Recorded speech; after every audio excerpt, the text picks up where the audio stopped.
Hello and welcome back to another episode of the Conscious Collective. We are thrilled to be here, and I'm really excited for today's episode because today we're going to dive into who is Lucy. I'm so excited to ask Lucy some questions today so that you, beautiful audience, get to know Lucy like I know Lucy a little bit more. So Lucy is a mindful healer. She's such a mindful healer that she's named her company, The Mindful Healer. And she does so many beautiful modalities within it, which I'll ask her to share a little bit more about those in a moment. But she's also the co-host and co-founder of the Conscious Collective with me. And we are just loving our journey so far, aren't we? So we thought it's time to share a little bit more about who we are. I'm so excited. I can't keep my notebook. Oh my God. Throwing things around. She's so excited. So excited. This is exciting.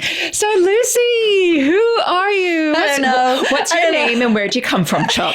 My name's Lucy. If you know that reference from Cilla Black back in the day. Oh my gosh. Right. Yes. So I am Lucy, and so my little business is called The Mindful Healer. And that's part of what I do. I'm also a mum, and I also do some photography work as well. I've been working as a photographer for an art gallery for about 10 years now, so quite a long time. And I love photography. Photography was and still is a big passion until the spiritual awakening happened and took over everything. But still, I do love photography, and I would say I'm kind of a creative person, but I've never really done that as a living up until photography. But I do love colour, and I would love to paint and draw. Like I'm quite an artistic-y type of person as well. So anyway, but back to the Mindful Healer. So within that business, I have a few healing modalities. I do Reiki healing, practitioner, and teach other people. I'm really enjoying teaching people their Reiki's level 1, 2, and master at the moment, really enjoying that.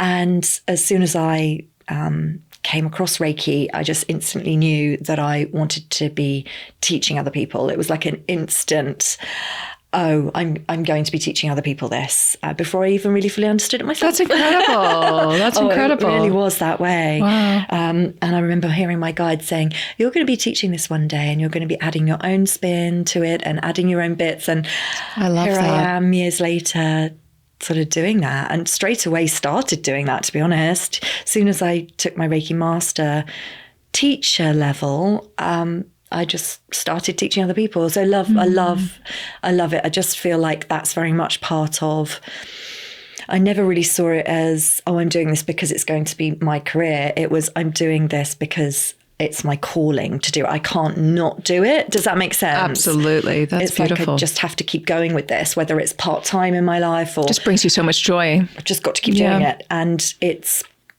important to me. It just became instantly important to me to help other people find healing, and raise their consciousness. And that's why I named the business The Mindful Healer, because I didn't ever want it to be, not included in part of the healing was your mindset amongst, I just that's so important. Oh gosh, yeah. It's so important. Healing your energy and clearing your energy is great. But if you're thinking bad thoughts and you're consuming bad, not negative, bad, misaligned and not helpful thoughts, and you have old programming and patterning, then that's not going to serve them. These people are just going to keep coming back to me for more healing. Whereas really you just want to be able to bring people into that online with their own healing path, really, is what a healer should be doing. So anyway, so that's Reiki healing, but then also as part of my spiritual awakening, I've been guided to working with crystals and crystal energy. And again, instantly just wanting to share those downloads about crystals and how to work with crystals and how helpful crystals are for all of us in our lives. So it was really bizarre when I look back now that I didn't ever see any of it initially as just for me. It wasn't a personal journey just for me, any of it. It was always instantly wanting to share it with other people. So that's kind beautiful. of my journey really with how I've kind of experienced my whole awakening, is healing and being there to support other people finding their own healing path. And that makes you quite an important guide in a sense. Thank you. Yeah, definitely. I don't think that as many people come into these modalities, they've got the passion, the desire, they want to heal, but it's that empowerment piece of other people that I'm not sure. Yeah, maybe. Not that you said the word empowerment, but it is that, isn't it? But it is very much. And finding their sovereignty and finding their... Yeah, it really is. And I think that's something that, you know, my Reiki master is amazing. She's so beautiful and such an angel. And you know, maybe she mentioned it, I don't know. But I feel like a lot of it has come from my spirit guides. Mm-hmm. So I always felt very privileged to be able to hear them so clearly throughout that, you know, especially in the very beginning, you know, everything was being guided by them and what they were suggesting for me and guiding me to. And so I always just had this constant feeling of being privileged and knowing that other people weren't as privileged to have such a clear channel tapped into this guidance. It was really a very special gift that you do have. Oh, thank you, honey. But I think, and we all, and that's not taking away from everybody else who has, you know, we can all have that. Agreed. We all have that ability we can all to channel, do that. And we do channel all the time. Yes, and we are all doing it. But I knew I was channeling and tapped into a way of channeling that was meant to be. I was meant to be tapping into that guidance in order to support others. I knew it was just that awakening and remembering of my soul purpose, really, that it was to help and support other people. Yeah, it speaks to service, doesn't it? You just knew that you were here to do that service. Totally. That's exactly it. And it's interesting because I'm sure you feel the same, Emily. You receive a download and you just instantly want to share it. You instantly want to tell everybody. How do you get all that information out? Yeah, and it's taken time to, create healing modalities, workshops, courses, trainings to sort of just, get that information through. Yeah.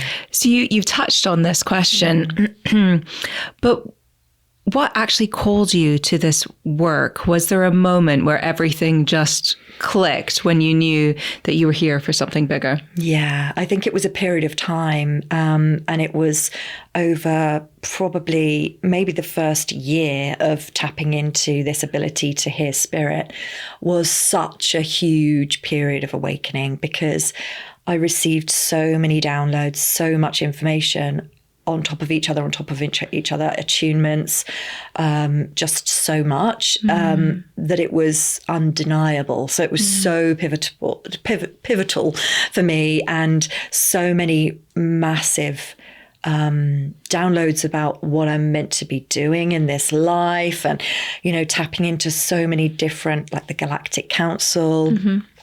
They were real pivotal. There was just like so many pivotal moments all within that first year, and then continuing for the next, I would say, 3 years was all very new to me, because I didn't have any religious background or religious beliefs or spiritual beliefs. And yes, they had been sort of maybe coming on a little bit before that, but it was really just this all of a sudden, boom, this breakthrough. And there was one breakthrough where I heard spirit. I'd opened up to meeting what I thought it was in a mindfulness book that everybody had a spirit guide. And I was kind of a little bit more on board with that concept, but not majorly.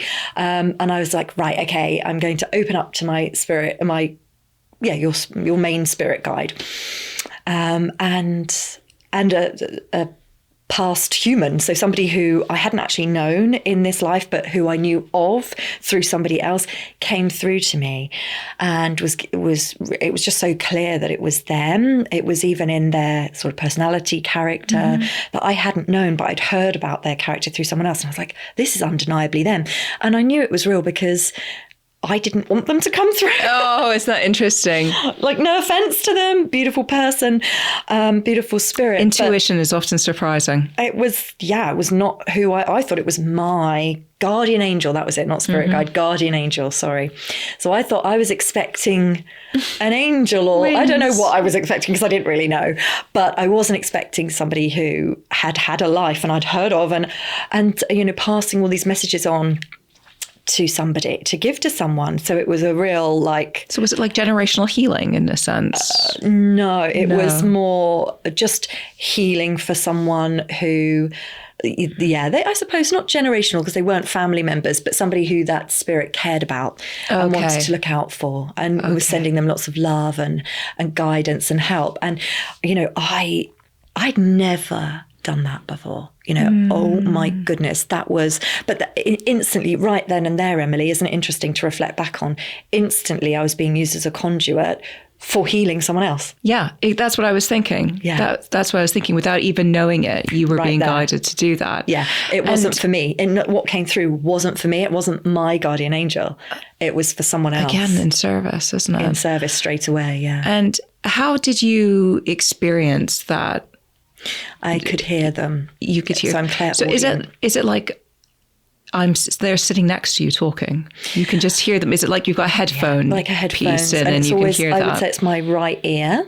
Okay. For me, and I remember that in the beginning, feeling very clearly. It was kind of like a right brain, right ear kind of hearing. But then also, the more I communicate with spirit and different levels of spirit, I would say, which is interesting because there are so many different dimensions and levels of tuning in. You feel them in different and communicate with them in different places, but a lot of it is through the heart. I experience communication with my spirit guides a lot through the heart, and it's very noticeably, it's almost like this telepathic communication, but through the heart. And so that's more than just a word for word. It's big downloads of full, like a book almost, like Christ consciousness. Yeah, and it's like it's integrating those downloads, which we've spoken about, can take time because spirit sort of gives you like this boom of information, and it's like it's you have to overwhelming. unpick that, because it's lots, not just a conversation at that speed that we would have a human conversation. It's download that information, then download that information. And I used to, what's it called when you automatic writing. I used to do that, but I had notepads and A4 notepads piling up because I was just writing. It was just so much information coming through. And I found it really difficult to know how to bring that through, how to I can imagine. document it. I'm still working on that. Still so much coming through. So that was how it first came through, though, was in service, like you say, for somebody else. And then again, healing for my sister followed very quickly after that, with some crystals. I was guided to use 2 crystals. I wasn't really massively into crystals. I just only had a couple. And so tell us a bit more about that. What do you mean you were guided to? So what does that mean? Well, because I was listening, And did you have to sit in meditation first? Not really for very long, no. No, because you can connect quite easily, as we've seen here. Yeah, very. And that was always from the beginning. So I hadn't really done any.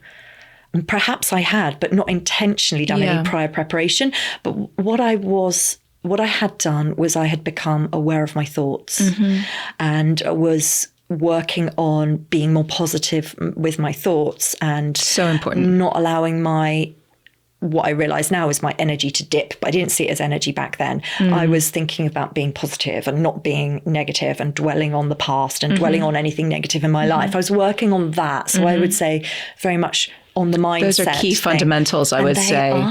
They really, really are. Before you open up to everything else. So now we teach that to other people, is work on your mindset, hence the mindful healer, work on your mindset, calm the mind down, and meditation is great for that.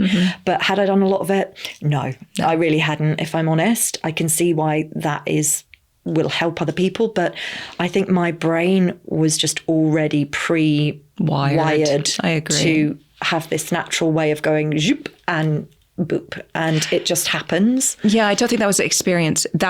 This was meant to be your experience, whereas I think for other, they are meant to experience meditation and have that journey. Yeah, and I think for a lot of people, it is. For most people. And I think that's why I was instantly there to be in service for others, because you were able to be as well. I was able to be from very early on, because I had this channel, very clear, open channel to what needed to be taught, and the right ways of teaching, the right ways that people like to receive information, so much that I would have had to have studied for a very long time to get that guidance and knowledge and wisdom that was pouring through for me. So I've always felt very lucky and privileged to have that access.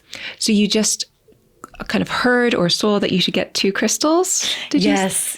So they were because I hear them really clearly. They used to come through my hands and work through my hands, because I didn't believe it. So I was like, okay, if you prove it through words on pages, and they would talk to me through pointing to words, and it would create meaning, something meaningful. I'll be like, Beautiful. okay, and it's supporting what they were saying. And I was like, okay, I kind of wanted evidence really to support what was happening.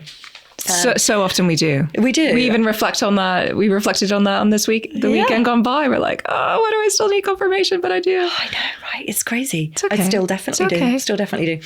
And so, they were like these crystals, and you're picking up these crystals. We will help you heal your sister with these crystals. I was like, okay, I hadn't done Reiki. I hadn't learned Reiki. Where were these crystals? Were they in a shop? I don't even remember. I think I found them online. Okay. There was a lady online that I was following by that point. So after the kind of hearing, I sort of bought myself a little deck of cards so I could tune in a little bit more and find out what they were talking about. So I had been listening to them at that point. And so then they'd already guided me, and I didn't realize why I was buying these crystals. I was like, I don't know. And the person selling them wasn't really explaining what to do with them. They were just selling crystals. So I'd bought these crystals. I just thought they were nice. Yeah. And it's why most people do. Well, at the beginning, that's why you buy crystals. They're pretty. They're beautiful colors. I was like, obviously crystals are what I need, what I would like. And they were like, you can use your crystals. I didn't know about crystal healing. And I was like, oh, amazing. Okay. But again, I didn't have a book about crystals or how to do crystal healing or anything like that back then. And my sister was really poorly, and to the point where she was supposed to come down to me that weekend. But she was too poorly to drive. And so I drove up to her.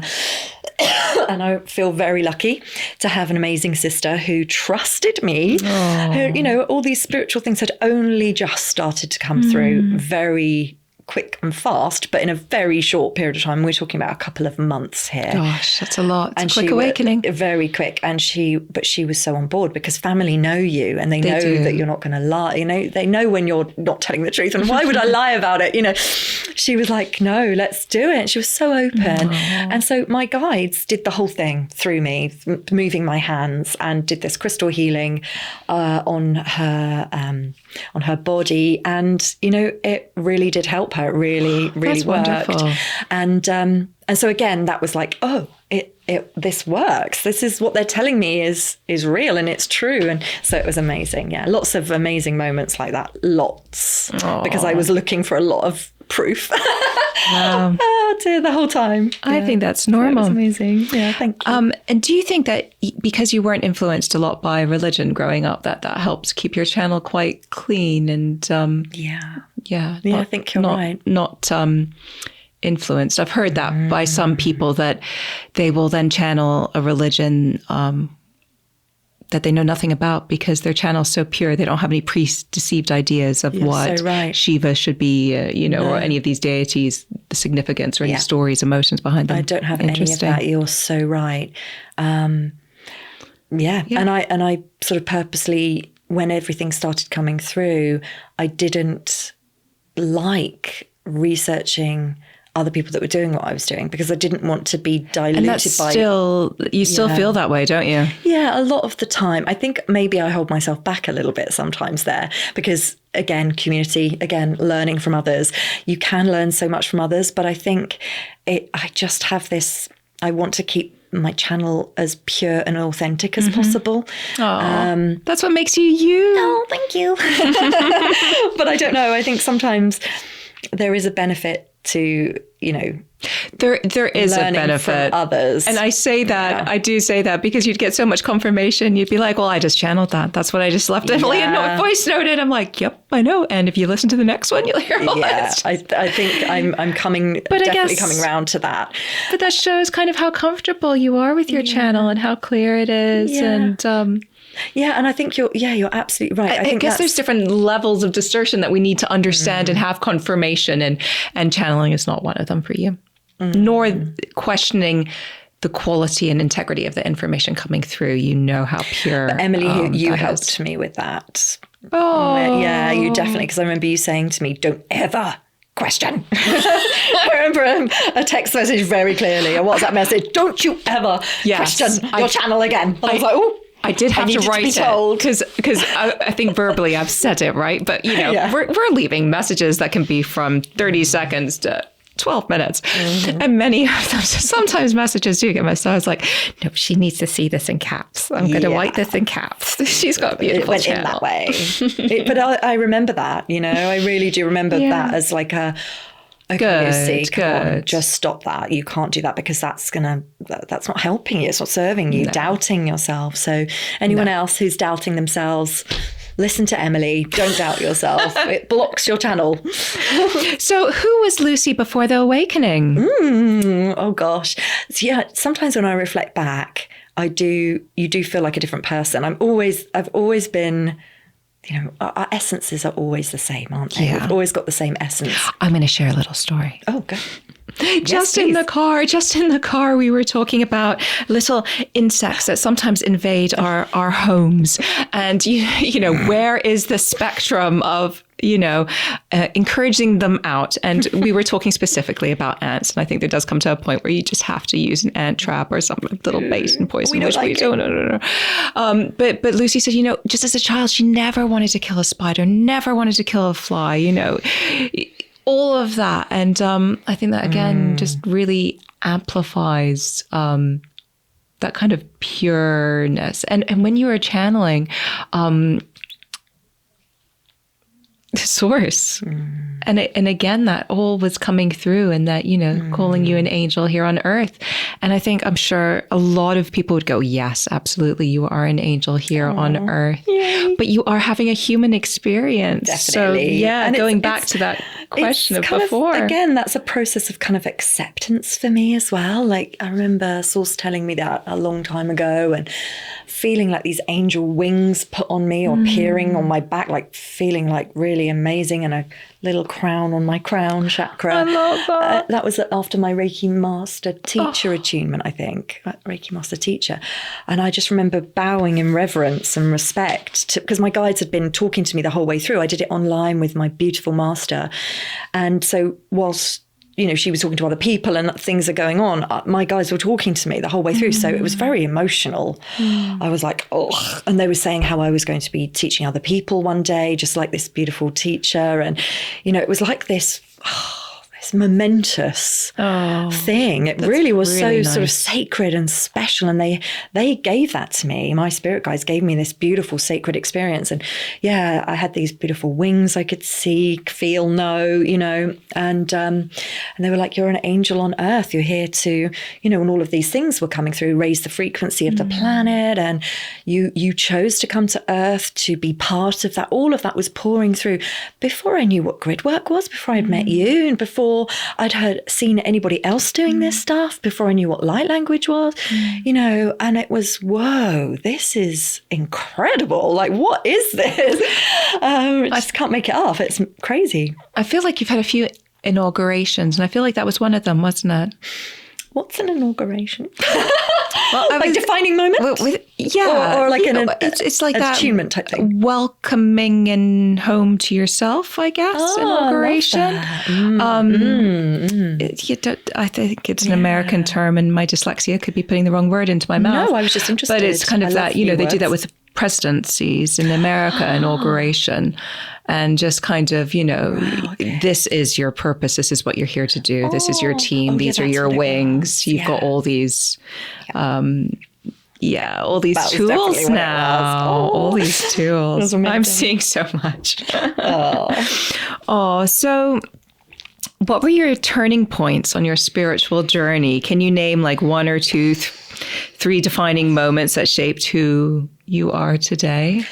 Oh my gosh. I honestly think there were just so many, like I said in the beginning. We're touching on them already, aren't we? But I do think that, I say that there've been it felt like there were so many defining moments in the beginning because I was being told a lot about, like maybe this inauguration word that you're using there, a lot about your life purpose and what you're here for. And that's very kind of like, you feel like you need to do that immediately. You feel, because you're almost being shown what you're going to achieve in your life and what you're going to do in your life. And that's, your guides are meaning in the future, but you're feeling like that, oh, I've got to do that now. And there was like a time pressure overwhelm of, how do I do that? Because nothing was in order. Nothing was in place to facilitate that. I wasn't teaching people Reiki. I didn't know anybody who was spiritual. You didn't have your community yet. Didn't have a community, didn't have a platform, didn't have really any way of sharing. And, all the downloads kept coming. And I was like, what do I do with all of this? So it was interesting. It all came through in the beginning, but in terms of turning points, I guess we can look at more recently with things falling into place. That feels like a turning point. Oh, that's lovely. It really does. So for me, meeting you, meeting my lovely Emily was a turning point. It was a defining moment because we were like, we both want to do this, and we're not even sure really what this is, but we kind of know what this is. And that was defining because that gave us a little path, didn't it, to follow, whereas there were no paths. It was like I was doing the Reiki healing and the Reiki teaching, and that was all great, but I always knew there was so much more with bigger energy and more frequency with the planet, and portals in the planet, and megaliths, and water, and all of that, and light language and activations, and it was all of that I had no place for in my life, really. So meeting you was a defining moment because you were experiencing all of that as well, all of the bigger different stuff, as well as doing your own work, your own practitioner work, shall we say, your yoga and your energy medicine and all of your other modalities that you were doing. There was that big stuff, that earth-changing it from a frequency and channeling level that you were really eager to tap into. And so eager. Yeah. And it was that eager willingness from you to dive in. And I was keen and eager, and I couldn't wait to dive in and just see where it took us. But even that didn't unfold quite as people might think that it did. Like, it's not like you're just magnetized. You're like, we're going to do all this stuff together. No, it was kind of like, yoga, just kind of just happened. Months later, should we have a coffee? It just. But from sort of the first chats, we were always talking about. But you initially said we should work together, and I was like, I'm in the middle of a field with a new lady. Okay, let's work together. We didn't know what that meant, really. But this is the thing. I think this is the problem with me. I always know the kind of what we're supposed to be, where we're supposed to be going. Yeah. But not how we're going to get there. Which I think is part of the unfolding and joy of life, isn't it? We've got to enjoy that. We've got to enjoy the journey. Like, now that's the part that you play, Lucy. You have to create your own path. And I'm like, you can't just tell me I've got to go there and not how to get there. I know. I know. Lucky we can talk about these things, hey Em. Absolutely. But so that's definitely been a defining moment, hasn't it? Because this podcast wouldn't be happening, the Conscious Collective wouldn't. So many things wouldn't have unfolded. I mean, we wouldn't have had some of our activations with each other and our knowings and seeing lifetimes that we've had together. Exactly. I mean, gosh, who knew? Yeah, so lucky, so lucky. And I think just a nod to sisterhood, really, at this point. I didn't have anybody really. I had literally a couple of people in my family, I have to say. They were incredible, like my sister and my mom, and even sometimes my dad, who was like, what? But just, he's very easygoing and wouldn't ever stop anyone. I think he's like, if you want to believe that, Lucy, on you go. Yeah, if it makes you happy, chick. He's not going to make me feel bad for, I didn't have anybody really of judging me. And even if they did it quietly and didn't shove that in my face. We appreciate that. Thank you for all the people who judged me and thought I was completely crazy, but didn't actually say that to my face. So thank you. I really appreciate that, because I couldn't have handled that. So yeah, I'm sure plenty of people sat there. Some friends of mine who are such darlings were like, okay, so nod to those guys as well. Some really close friends who were just like, didn't understand any of it, but just knew that it was my truth. They knew that it was me speaking my truth, and they held space for that. So I was very lucky. But I certainly didn't have people who were experiencing the same thing at all. So thank goodness that the universe sent Emily and the other light workers at the Avebury group, and Francesca and people like that. Yeah, that's, I think, why we're trying to call us all together and help other people on this journey, aren't we, really? Honestly, that was our biggest driver. Yeah. And it weaves so perfectly into, the downloads from my spirit guides, which was about building unity consciousness, bringing these high vibrations into the planet, and community. I mean, it's just all how we met, why we met. It was just so divinely orchestrated. Absolutely. So, absolutely. that's definitely a defining moment too. Yeah. Mm-hmm. What about when your light language, your verbal light language first came through? What was that like? That was amazing. I think all I did was my guides showed me the word light language from a deck of cards that I had, which I really was drawn to. They were so beautiful. And they were called the language of light or something. But it wasn't about light language. The deck of cards was not about light language, but it said the language of light or something. And they showed me through, I said they would point to the words so that I knew what they were talking about to confirm what they were saying. They were like, light and then language. And I was like, light language, what's that? And they were like, it's like they need your permission to get you to ask the question before you shared that little bit. Isn't that interesting? That's exactly it, because I didn't have any awareness of it. So if they said light language to me, I'd have been like, that light concept, language, what's that? And they did quite often put certain words in my brain, and I would be like, well, they're words that I've heard of the words, but I don't know I don't know the meaning and don't know the context. And then they would go on to helping me find the context. And so with light language, I had heard one person, actually, maybe it was after that, one person who had done light language, but she didn't explain what it was.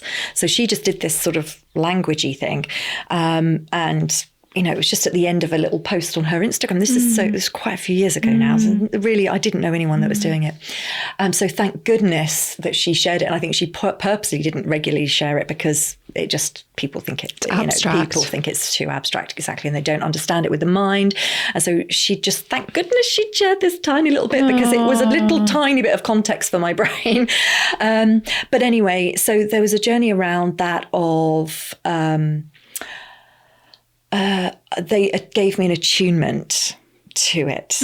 And so they just said, right, we will activate that within you so that you can speak light language. And I just didn't know why I would ever want to. I didn't, this lady hadn't shared what it meant or anything. Yeah. I had no context around that. I just was a very willing pupil, I think they'll say. So diligent. I was just so blown away, rabbit in headlights with it all. I just was like, okay then. I was literally like, okay then, on you go, do whatever. I trusted them. I suppose I had that connection with my spirit guides where I trusted them right from the start. Like I knew they wouldn't do anything bad to me. Sorry, what were you going to say? You just allow your body to be the vessel that they want to communicate through. You're very willing to allow that. Very willing, because they made me feel safe. Because you've got that trust. Yeah, I felt safe. I really did. I knew. Which is a very important discernment factor. And I think other people will awaken in different ways because they will need to learn that discernment factor. You're absolutely right. Which is why things can happen a lot quicker for you in that sense, because you've probably learned that in another lifetime. They did teach me that discernment, though. They had taught me how to protect my energy. That was one of the first things that happened. Isn't that interesting? And I didn't know anything about Reiki, energy, how to protect my energy. I didn't know what any of that was. And that was one of the first things when they were using my hands to do everything, because I didn't believe anything. I was like questioning everything. And they used my hands to sweep my aura, which I didn't know what an aura was, didn't know anything about that. But now I look back, I was just thinking, why am I moving my hands like this? This is amazing. And it always felt really good. Could you feel the different layers of your auric field? Like, what's around me? What are you doing? And they were like sealing. They were telling me as like sealing it. Okay. And you were probably sealing the tears, I think. Yeah. Repairing the tears in your auric field. But I honestly, genuinely didn't know that but they were explaining that to me, and they were saying, no. They're amazing. Because I think maybe I was a little bit of fear in that beginning, and they were like, if you do this, whoopsie. But if you do this, you can trust that nothing negative is going to come through to you. So I felt protected. I knew that was protecting me. They sort of talked me through that. So yes, with light language, I felt very, I trusted them by then, and they did this activation, and I was like, okay, fine. Like with many activations, I was just like, again, we'll see. I don't really know what that means. We'll see. And then one evening, I think it was the following evening or the one after, again, I wasn't reaching for anything because I didn't really know what I was reaching for. All of a sudden, this dialogue started coming through me in my hands. I was all on my own in my house one evening, and it all just started pouring through randomly just in the middle of an evening. From nowhere. And I do feel my guides in my room when I'm very super connected, and they were very close at the time, really guiding me through lots of this all awakening stuff. So they knew they were there in the room, and so yeah, it just all sort of started coming through. And from then on, it's been beautiful. That was it. It was very. It always feels lovely, It does. It feels amazing. And then that was it. It just started developing more and more from there. Oh, yeah. I love that. Thank you. What brings you joy that might surprise people? I think a lot of things bring you joy. So many things. Oh my gosh. I just think more and more, the more you tap into the frequency of joy and bliss, the more you experience it in the small things. Mm-hmm. And so I'm very much at that point in my life where I just feel a lot of joy and gratitude in, these sunny days we've been having. It's been stunning. I feel like as high as a kite, for that, for want of a different expression, like on another level of, I don't know, like in another dimension, really, I suppose, and so the blossom on the trees just blows me away. Like I just get so blissed out by just looking at the wonder of everything. And I've always been that way to a certain degree, but I would say it's just more and more and more. And spending time with my girls is just like, it's amazing. It's just, I think the more you clear and align and balance your energy and raise your frequency and raise your vibration, the more joy you experience That's true. In every moment, in the present moment. And I would say that's kind of surprised me, I suppose, how much joy you can experience in the everyday moments, even when things aren't maybe to the outside world perfect. And I think people have always judged me my whole life for being very happy when I don't live in a big mansion and I don't have fancy cars and I don't have things. I think I puzzle people. I think people are like, why is she so happy? Why is she so happy? What's she got to be so happy about? But I've always felt that you don't have to have things to be happy. That's, again, just always been my way. And you can just be happy in the present moment with everything you have as it is, even if it's not perfect. And so I feel like a return to that for me, maybe, because I think that is my innate nature, and maybe it is all of our innate natures. And I feel like it's a return to that. And, when we're children, we're happy, aren't we? Free-spirited and happy with what we've got. And so maybe I've got on a bit of a journey of peeling away that expectation and materialism a little bit more than I'd realised. And I'm just very content and happy. That's beautiful. Thank you. And I think it's really important that the whole piece of, it kind of ties back to the previous question on discernment of positive and negative energies and protecting your energy. And I think consciously choosing happy, consciously choosing to smell the rose, enjoy the petal, feel something between your fingers, the texture of something soft, enjoying that is protected you and helped you along the way to be able to enjoy the joy in these moments. Because I don't think that many people in 2025 would say that, you know, and truly, truly mean this, hanging out with 2 teenage daughters would bring them joy. But truly, because I think there is so much complication with life and so much needing of everything and wanting everything. And even as you touched on, you know, you didn't want the big house or the big car, or you didn't need that. I'm not saying you didn't want it. You didn't need that to be happy. And I guess, you know, you've inbred this in your children, and they're feeding that energy back to you, and you're feeding it back to them, and you're being very present with them.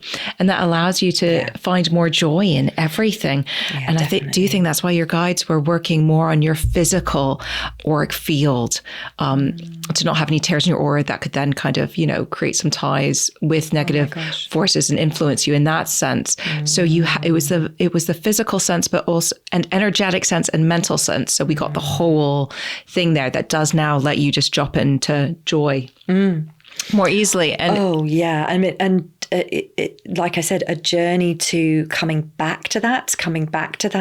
I like that, coming back to that. Yeah. I mean, it is something that we talk on from time to time, and I perhaps we're going to come back to talking about being more in the present. Yeah, because even more, because it is all we have at the end of the day. It is, and I think, but that has taken work. You know, cord cutting. Yeah, it does take a lot of work. Working on my energy and frequency. So I'm in that place now. But if I stop doing all of my energy work, that I would imagine, you know, I feel like energy maintenance is crucial. That's why I want to teach it. Because it is. My golly, like if we don't have that, then of course we do get the world and situations that happen, because life goes on, you know.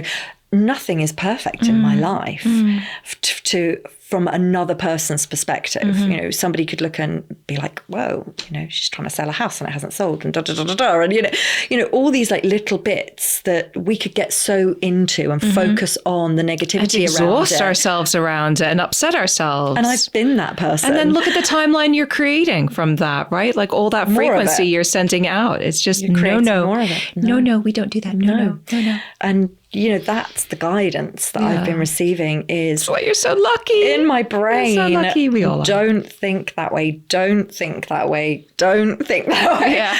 Look at the flowers. Look at this beautiful life that you have. And that is the energy keeps you in that frequency to connect with that higher self-guidance and that wisdom that's always trying to pour through to keep you on those higher timelines and keep you...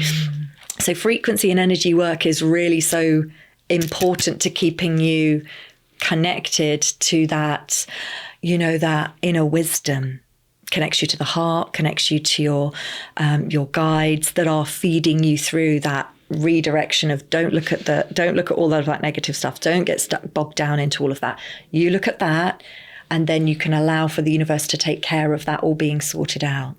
And a lot of people don't understand that, you know, because they think, oh, she's bypassing what's going on in her life. And it's like, no, I'm not. I'm just choosing to allow the universe enough time to sort those parts of my life out while I focus on bringing in high vibration and positive affirmations, because I know that my thoughts become my reality. I know that my energy becomes my reality. And even if that seems impossible to other people, I know that it's true because I've had enough proof to see that it works. And so, yeah, I think people can sometimes misjudge and think, oh, she just thinks everything's fine, and it's not. And it's like, I can see why they think that, but I'm just learning a new way to be. And I'm actually really wanting to teach other people. I know it's so important that other people learn that new way of being, because, you know, it stops you being depressed, ill, you know, I mean, anxiety, stress. It's just all of those things, all those lower frequencies. Horrible to hold those frequencies. And experience them. It's torturous. Absolutely. Really is painful, and we're not meant to. There is another way. Yeah. So it leads me perfectly on. You're going to have to repeat yourself. about what consciously living means to you. Yeah, oh my gosh, how just as we were talking about Stevie, it. if you could just insert that question earlier on in the conversation, that would be fab. Yeah, oh my gosh. Well, it really does. Oh gosh, that's bizarre that we're actually just already, well, it's not bizarre, it's typical, isn't it? Yeah. That's the flow. That's the flow. That's a prime example, right? Yeah. Of just you flowing into things in like the timing of things and trusting in the timing of things and the trusting in the unfolding. It's rewiring all of that, isn't it? Consciously living is rewiring your mindset, reprogramming the old limiting beliefs, and opening yourself up to new thought programs, new ways of thinking that other people might think sound crazy. Mm-hmm. But when you really think about them as an individual, you think, actually, that makes complete sense. That's logic. That's actually logical. If you think about the more you focus on. That's what I adore about this. There is a lot of logic to it. Me too. But you do have to have faith and trust and let go of the outcome. Something I've learned from her. I'll let go of the outcome. Oh, golly. And that's hard. It's not always easy. And that kind of moves quite quickly onto kind of collapsing timelines when you are in that kind of fifth density that you're describing, that consciously living, because we could ask, a couple questions and get the answer to all of the questions I'm going to ask you today. But it is nice to go slower and to dissect it, but it does kind of show how we can compress and play with time in that sense. And I find that things drop in rather than you struggling to seek them. Less efforting, more being. Yes. I mean, which again, we're not programmed and encouraged to be. No, and looking at things that seemingly aren't working out for us as, oh no, I believe that that's part of it working out for me. Again, outsiders. You're so good at doing that. Well, I think because I'm always being told, don't worry about that. It's okay. Like that does help. Keep trusting. And or maybe I've just over time, I don't even really think I hear that anymore. It's just my belief. I think this is the thing. Maybe I've just heard it so often again and again and again, and been through so many lived experiences where as soon as you let go and surrender, things do fall into place for you. And it's like, whoa, I'm just going to bypass now all of that struggling, all of that torture, all of that depression, stress, anxiety. I'm going to just go, that is not the way. I've learned my lesson. So I'm just not even going to do that now. I'm going to work on this is working out for me. I love that. Even if it's different to how I thought, because I'm always asking for things to happen for the highest good of everyone. And actually, that's all I ever want. And not just for me. And I think when you work on your essence. But when you work on that, then you don't always get the outcome that you wanted. But that's because it's considering your children and other people in your life as well, that they get what's right for them. And surely that's what we want as well. Because we don't want just what we want and then our children to be unhappy or our family members to be unhappy. That's not going to make you happy. So it's the highest good of all, the best result for everyone. So I'm happy to take something on the chin if it doesn't work out for me in that moment, because I know that longer term it's all going to work out for me as well, because I'm part of the collective. For the good is for all. I'm part of the all. It's okay. And I know that everybody else is being considered as well. And then I see that working out for people and I'm like, that's good. That's why that thing didn't happen first, because it was meant to happen. That was meant to happen first. So it's that divine order as well. That order, we think we know that order and we don't. No, we couldn't. Our mind couldn't possibly figure it out. We have no idea how complex this all is. No.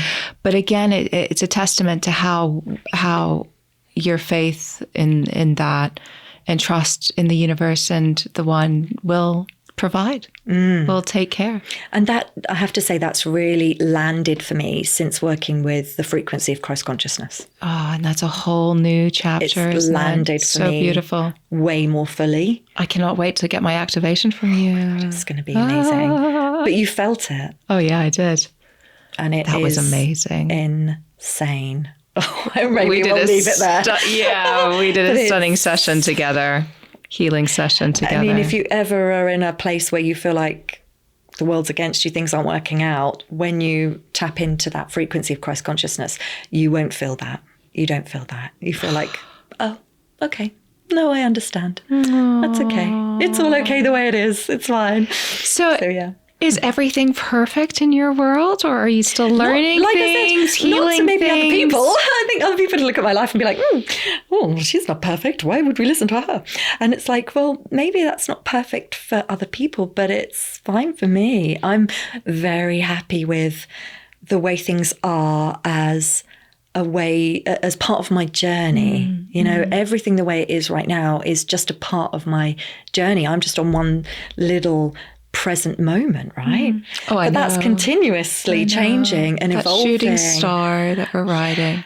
And I also I've learned to appreciate the joy that comes from learning lessons when things do go wrong. You know, it's like, well, that's a big thing to be able to say. Oh, and things do go wrong. Yeah, and of course. That's what am I learning from that? Okay. Right. Okay. So I need to take that lesson on board and maybe change the way I do things. But it's all being taken care of. I do feel very taken care of now as well, though. So you've kind of got that conscious awareness all the time of what you're learning, how you're processing it, and how does that feed into your healing? And is there any kind of area that's stretching your spirituality and your awareness at the moment? I think for me, where I feel stretched is having a lot to bring through. And there's an awful lot that wants to come through. An awful lot. Yeah. And having so much knowing and vision for the future, and the want for that to experience that and bring that through for other people. Yeah. Because I think it's so needed, and I know I have so much to share through my channel. And I'm just excited about it. And it does cause some frustration in me that although it is divinely orchestrated, and I keep reminding myself of that. And me. So with things sort of playing out in my life, I'm like, I'm quite patient and I'm okay. Even if other people would be like, Wah! At me, I'm like, no, it's okay. Whereas with this stuff that's for other people, it's like, oh, I want to get that out there, So is there any advice you'd give to someone like me that has those feelings, but just feels like this vessel is not big enough to contain it? What do you do in that present moment where there's so much wanting to be birthed, and it's just like, it's almost this, the energy's so strong. It could be disruptive or, there's another D word I'm looking for. No, not dangerous, but it's a lot. Destructive in a sense, because it's so strong wanting to be birthed. No, I hear you and I feel you. And for me, I experience that as overwhelm. Yeah. Overwhelm with all the spiritual downloads. So it's going back to the faith, isn't it? And the trust that it will come through, and it's all happening as it's meant to. And just go to A-free and harmonize yourself, girl. Yeah. I mean, that's the answer to everything, isn't it? Just go and hug a stone or hug a tree and you'll be okay. Or bring through some Christ consciousness and bliss yourself out. Face plant yourself on the earth like I do. I love that you were hugging the earth, holding on for dear life. I've so been there as well, on my knees with all of this. I mean, it really has brought me to my knees, a lot of this, golly, it's like a roller coaster ride, isn't it? It's unbelievable. It really is a lot to process. And I just have to say, it does make me laugh when people think, what does Lucy do? Yeah. They think that, people could just see me as a mom doing a bit of photography. Yeah, that just kind of hovers above the earth and glides around in this beautiful frequency. She's fine. Look at her. What does she do all day, kind of thing? And it's like head smack. Oh my God. If only you had a clue. So what's the average day of Lucy look like? Oh my gosh. Well, constant downloads, always downloads coming through of ideas of what needs to be shared for the collective, and opportunities to work with certain wonderful, incredible beings, but that's kind of just all going on. But at the moment, it's building the businesses, which don't sort of flourish until the roots have been planted, and we're in that foundation stage, which takes time. And I'm just really super keen to get those leaves coming out on the trees, but still in that grounding, planting stage. So I'm spending a lot of time doing that, lots of sowing the seeds, lots of planting, lots of foundation stuff, and booking and planning Reiki trainings, booking people in for healing work, and holding space. So in my weekends aren't really my own, really. And so I hold sound baths at weekends and healing spaces, groups with Beautiful you, events. retreats, lovely events. And that's ongoing. That's constantly my next few months. My weekends are kind of really booked up. But then I do have my girls at every other weekend, which is really lovely. So I do have that in my life as almost a break from all of this. But again, I've had my girls off with half term this week and the last few weeks, 3 weeks it's been this year for Easter. And I'm trying to work at the same time. So it's a proper juggle. It is. And I think, for spiritual people with their own businesses, I'm sure there's a lot of people watching who have these small businesses. It can seem like unless you're treating a client, unless you've got someone in for a treatment, that you're not working. But the difference is when you have a small business, there's a tendency to always be switched on and always be working. There's always something. And we have to hold each other back sometimes, don't we? And say, no, we almost not hold each other accountable, but we communicate about it.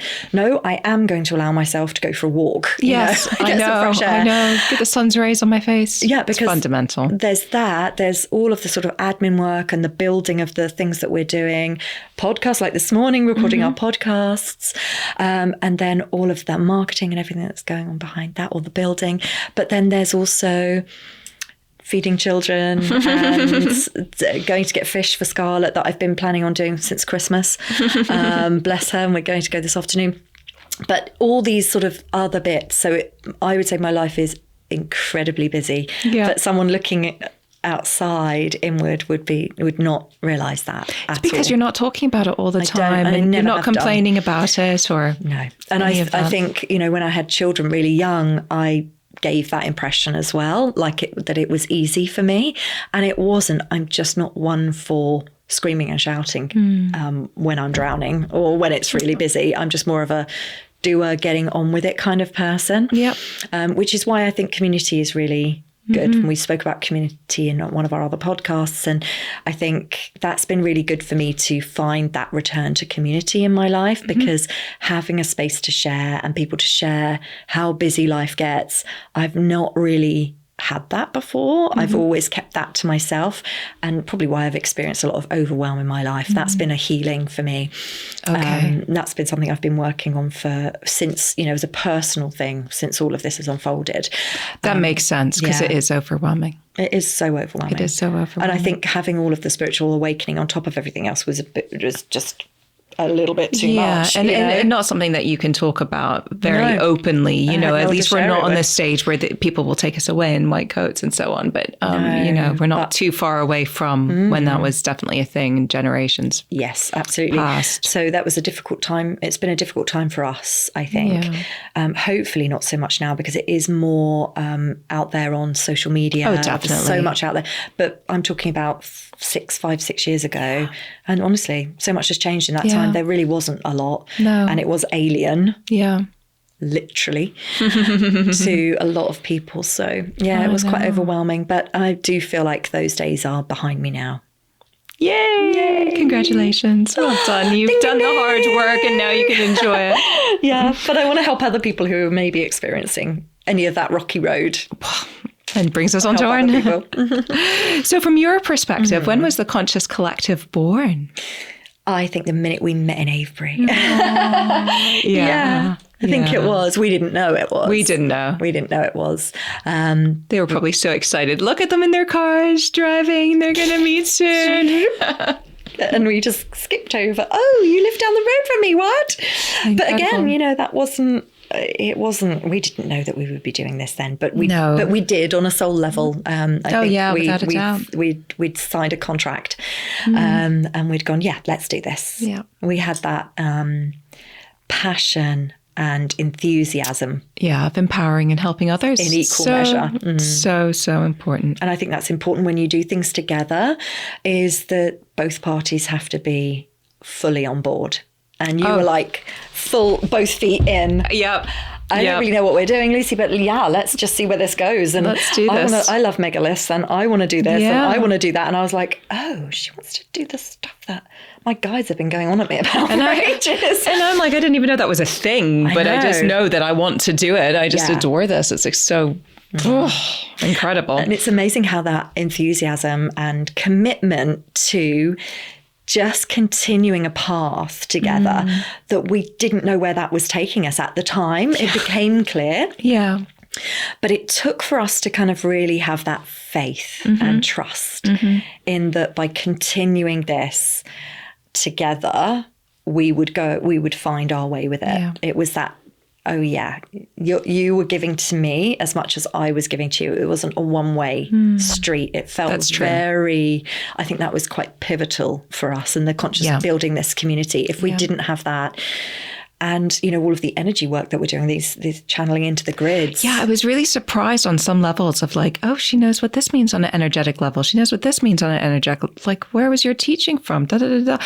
And then as it unfolded, I was like, oh, she's been guided to receive and understand all this information, where I've been going to kind of like scientists and kind of like very random, not random, but just, it was just a different way of learning it. So the point is that, you know, some of the nuances are quite highly specialized. To find someone else that's as passionate in it is just like, wow. And then also has the drive. It's quite a lot of different moving feats there. There is. Because I think sometimes you can have that soul purpose, can't you? That knowing, but it's being brave enough to continue that dialogue like we have, and just keep exploring, even when we didn't have all the answers, did we? No. We really didn't I have still any don't of the think. answers. I think we'll look back in 5 and 10 years' time and still go, gosh, we had no idea where it was going. We had glimpses of this and we share visions of where we see things. But again, it's that overwhelm of like, well, how do we get from here to there? And just keep scaling it back and going, it's okay. Well, let's just talk about what we're doing today and just scale it back and take away the seriousness and keep going. Absolutely. Absolutely. Yeah. Oh, so is there one message that you would like to share with the world? Or if there was one message you'd like to share with the world, what would it be? Yeah, I think my kind of soul purpose, really, if I could put it in a word, would be unity. Unity consciousness for me, which is why Christ consciousness has found me.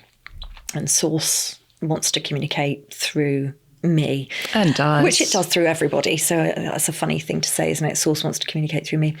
That's not what I mean, because we are Source, and Source is always communicating through us. We are aspects of Source at all one time. And there is a difference for you speaking as an individual and you speaking on behalf of a community and then speaking on behalf of Source or God. There's a whole loads of nuances. There's a place there, and there's a place to sort of back up my meaning of being that conduit for really the purity of where we're going in this ascension process. I know that there are things to be birthed and created through me to help bring the consciousness of the planet and humanity into unity. And that's really my sole purpose, is all the things that I do have that running through the core of, and that for an individual person means remembering their connection to Source, remembering that we are all connected and that we should all be in, you know, those beautiful high vibrational frequencies of love and acceptance of each other. And when we are all moving in that direction with that intention, that's how we shift out of all of the density collectively that's going on in other parts of the country that we feel, other parts of the world that we feel we have no control over. We do, but it's not by worrying and fixating about it or stressing about it or reading the news. And, you know, it's the most powerful way that we can be a part of this shift is to remember that we are all connected, to not judge other people, to find that peace within ourselves, to find that source spark within ourselves, to go on a healing journey to clear all the density within ourselves. And then that will assist with the collective raising of the planet, raising the frequency of the planet. Yeah, it will bring us into the new earth. And it will be more about, it's less action and more being. And the more we're all kind of tapped into our higher selves and our what makes us happy and what is enjoyable. People aren't going to be honking in traffic and doing all of those things because they'll understand that person in front that just... They've had a bad day. Yeah. And they've got some real anger in them. And everyone's had bad days. And they'll just understand it. And they'll just go, oh, well, there's another beautiful dog or plant or tree. Yeah. And we're getting there, but there's a lot of contrast at the moment. We are in a reality where there is very harsh contrast, and we just have to keep shining our lights, and keep doing all of the things that we're doing to keep raising our own personal frequency, stand in our sovereignty, and be more accepting of others, I think. So that's what your advice would be then, would it? That's my advice, yes. Okay, fantastic. Yeah. And if you had to put your soul signature into 3 words, again, you also almost answered this, what would it be? My soul signature.